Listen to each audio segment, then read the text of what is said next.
for me to knock down. Today I'm going to show you how to solder a speaker.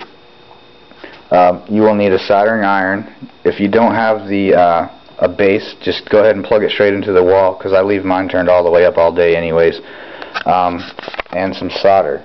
If you're going to be soldering a lot of speakers, it would help if you got a sponge and wet it down so you can clean the tip of the soldering iron off, because it'll get dirty and you won't be able to actually make contact with the solder, and it won't melt even though the iron is on. So we are going to solder a speaker into a soldering 112 cabinet today while I'm at work. So the biggest mistake most people make when they try to solder something is they will put both of the surfaces together and then start melting solder on it, which doesn't work very well. Especially if you're soldering two things that are not stationary.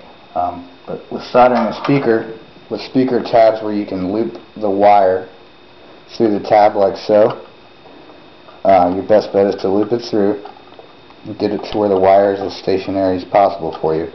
Now you have two surfaces that are sitting still. They're not moving around on you, and they're easy to apply heat and solder to. So you just make sure that you have the tip applied, and then you just start melting the solder on. That's it. It's done. That's all the solder it will ever need. It won't go anywhere. It won't vibrate off, and it's super solid. You can pull on that. You'll break the speaker tab off before you ever rip that solder joint apart. And that is how you solder a speaker.